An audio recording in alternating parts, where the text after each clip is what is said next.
It's the 25th of March, 1119. A young French knight named Pierre Basile is standing duty in the castle of Châlus-Châle in the southwest of France. His heart bears the scar of his brother's death, slain by English blades, fueling a silent vow of vengeance. He's one of just 2 knights currently stationed at the castle. They're not expecting much trouble deep in these provincial heartlands, but then, as Pierre Basile looks over the ramparts, he sees the worst sight possible. Richard's banner stirs a surge of rage, a chance to face his brother's killer.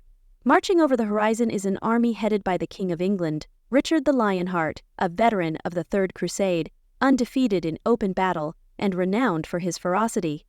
Upon seeing the English approach, the Frenchmen inside the fortress scramble to try and put up some defense against these insurmountable odds. Basile's resolve hardens, driven by grief to defy the odds, but the castle itself is so ill-prepared for a fight that Basile has to resort to cobbling together armor out of whatever he could find, including using a makeshift shield constructed from a frying pan. Although an act of incredible determination and bravery, choosing to resist such overwhelming odds will have consequences for young Basile. His defiance, born of loss, seals his tragic fate. Within just 2 weeks, he'll die one of the worst deaths imaginable, as his skin is torn from his living flesh in a process known as flaying. But it doesn't go down how you might think. When the English spot this undermanned, under-equipped fortress, they conclude that this probably won't be the most challenging fight, so much so that King Richard himself feels confident to stroll around the castle grounds without even wearing his armor. Basile's pulse races, the unprotected king a perfect mark for retribution. Young Basile sees the King of England roaming unprotected, and it's just too good of a target. He lifts his crossbow over the ramparts, lines up his sight, and lets loose the bow. His aim, guided by years of pent-up anguish, is true. He sees the bolt fly through the air and sink directly into the king's chest. Bullseye. The mortally wounded king was pulled back to his tent, and with this, Basile expected that the invaders would just pack up and leave. Triumph fades to dread as the siege persists, fueled by English fury. But to his surprise, the siege continued just as before, and within less than a week, he would be captured by the English besiegers. Once in custody, he's dragged before Richard the Lionheart, who it turns out is not dead from the crossbow bolt, but is nonetheless dying from gangrene, which has begun to fester within the wound itself. Richard asks young Basile why he had struck him with the crossbow. "For my brother's blood," Basile declares, voice steady despite his chains, and instead of trying to claim it was an accident or an unfortunate byproduct of war, Basile looks this dying king in the eye and tells him flatly that it was vengeance for his brother's dying at the hands of the English. Although not known for his sensitivity, Richard is moved by the young knight's bravery and honesty. Basile's courage stirs a rare flicker of compassion in the king, and as his final act on earth, he grants the boy mercy. He tells the young Basile, "Live on, and by my bounty, behold the light of day." With this, the dying king gives the knight 100 shillings and sends him away in peace. Hope sparks in Basile, only to be shadowed by guilt for outliving his brother, and shortly after, he dies in his mother's arms on the 6th of April, 1199. However, upon Richard's death, the king's right-hand man, a mercenary named Machadia, takes control of the situation, and he's in no mood for mercy. Machadia's wrath burns Basile's act a personal affront to his loyalty. Whatever the king's last wishes may have been, there was no way in hell that Machadia was going to let this king-killing crossbowman go in peace. He had Pierre Basile arrested, and as punishment for the regicide, he ordered that Pierre be put to death by the process of flaying. Basile prays in his cell, haunted by the cost of his vengeance. We have very few details about the specific case of Pierre Basile, but flaying was used regularly within medieval Europe, and as a result, we know quite a bit about how it would be typically performed. Be warned though, the process is pretty grim. Usually you would start by curing or blanching the skin, which in hotter regions would mean tying someone outside to suffer extreme sunburn, or more likely in the case of Basile, boiling water would be poured over the body, inch by inch, in order to inflame the skin, making the process of peeling it away that much easier for the executioner. Each scald marks Richard's mercy, a cruel twist of fate. It should go without saying that this alone would be excruciatingly painful, as the victim suffers third-degree burns over the entirety of their body. Boiling water is repeatedly poured onto the skin over and over, causing the flesh to soften and the dermis, the thick inner layer of your skin, to loosen. In the case of flaying, however, this unimaginable pain is just the prelude to the real horror. The process can vary a little bit between time and place, but generally the executioner would want to keep as much of your skin intact as possible, preferably tearing away the entire layer in one piece.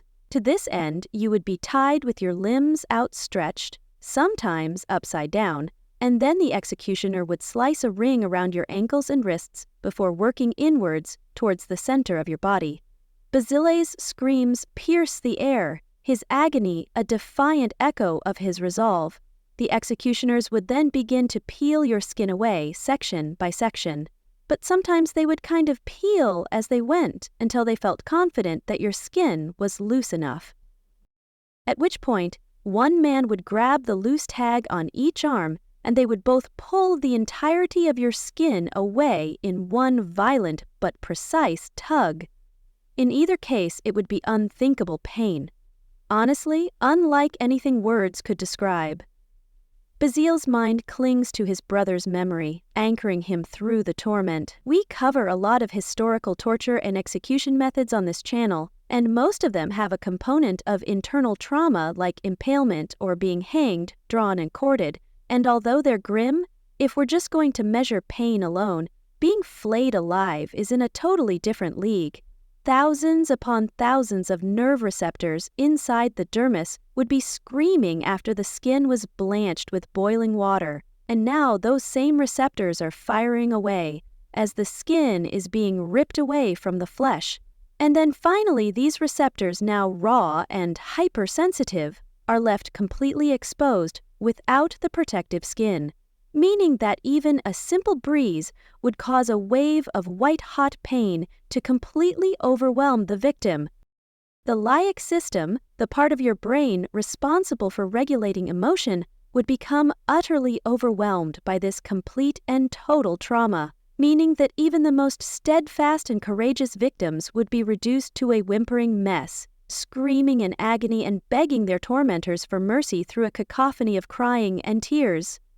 Basile's cries haunt the soldiers, his suffering a grim testament to his courage.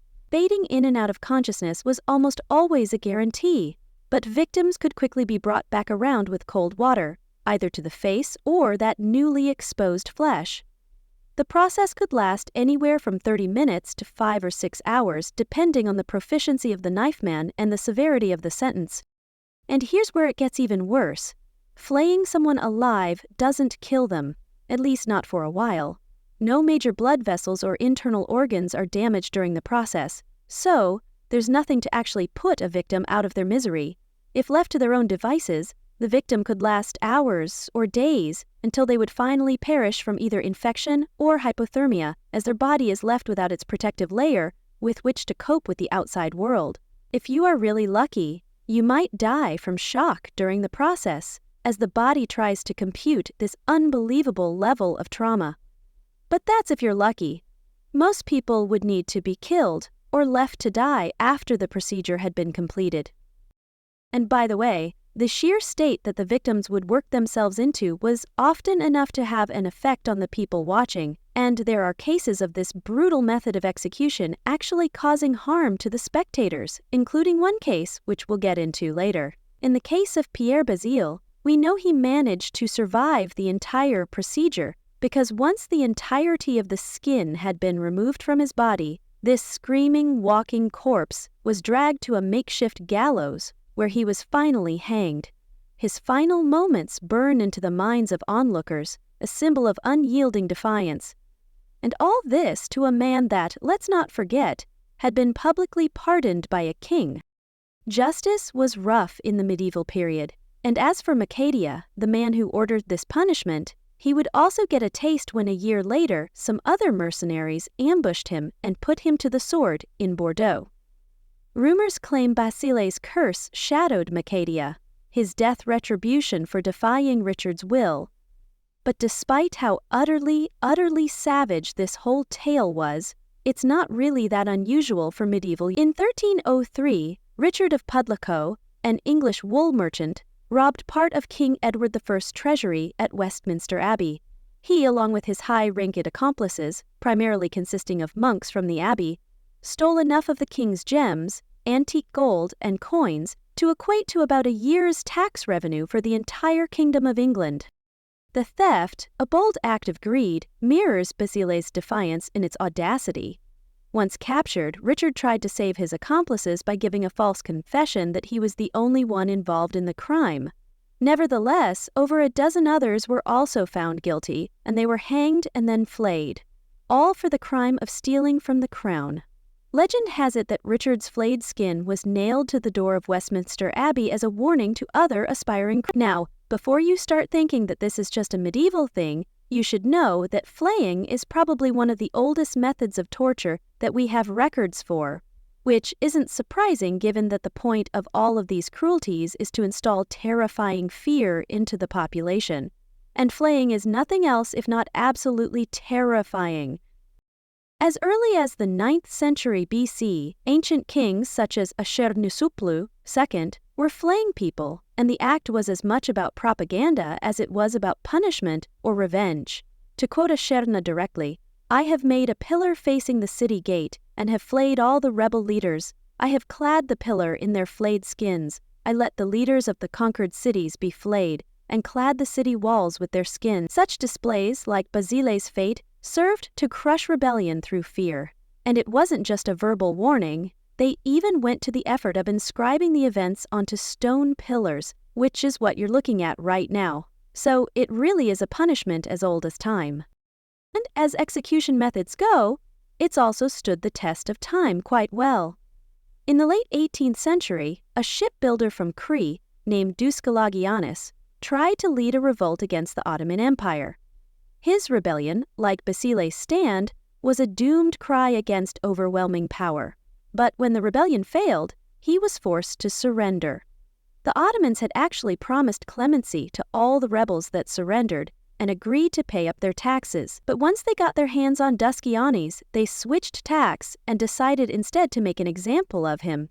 And so on the 17th of June, 1771, he was flayed alive before a crowd before ultimately being beaten to death. It was reported that he suffered the entire ordeal in complete silence, but his brother was forced to watch the entire affair, which caused him to suffer a mental break, and he fell into a state of insanity from which he was never able to properly recover. It doesn't just stop there, though. We have cases as late as the Second World War, one in 1941 involving a Serbian priest named Dam Sturbac, who was skinned alive by Croatian fascists in Jadovno concentration camp before being tossed into a pit to expire. His suffering, like Basile's, became a symbol of resistance against tyranny. Although his detainers attempted to replace his name with the prisoner identification number 577, his real name would eventually become immortalized when he was canonized as a saint by the Serbian Orthodox Church. The other case during World War II was said to have happened in Lyon, where a French resistance fighter was reportedly flayed by the butcher of Lyon, Klaus Barbie, sometime between 1942 and 1944. But we would still be at this even after the horrors of the Second World War, even as late as today, where it remains an infamous use of execution amongst organized crime gangs in Central and South America. All of this kind of begs a question. Unlike classical punishments like crucifixion, the breaking wheel, or being hanged, drawn, and quartered, why do we see flaying nearly everywhere? It turns up in the 9th century BC and follows us until today in the 21st century. It's there in medieval Europe, and it's there in Ming China. I mean, it's a really complicated and drawn-out process, but at the same time, it's so prevalent across so many times and places. What's the deal? In Aaron Gung's book, A Short Cultural History of Skin, he argues that flaying can be seen across so many cultures and eras for 3 reasons. 1. It's an absolutely terrifying spectacle. which makes it perfect for installing terror into any who were forced to witness the affair. Basil's screams served this purpose, a warning etched in pain. 2. The skin is the part of our body that everyone sees and recognizes us by.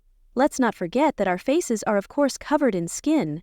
By removing this part of a person, one doesn't just sentence them to excruciating pain, but one also takes away a key part of their identity, making them no longer a person, but instead a living, breathing spectacle of suffering. When you look at someone who's been flayed, you don't see the face of a person anymore. That's been stripped away. What's left is the face of horror itself.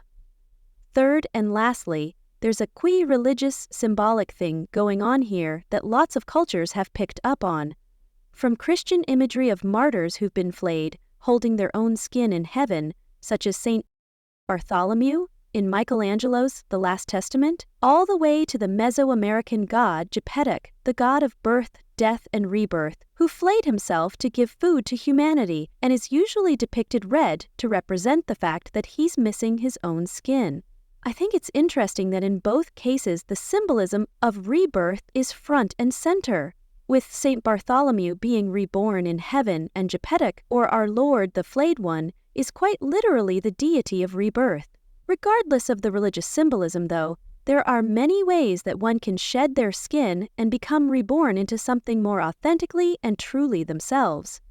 Basil's story, though erased in flesh, is reborn in legend, a testament to his tragic courage. And I think we can all agree that being flayed alive is by far and away the worst way that you can shed this layer.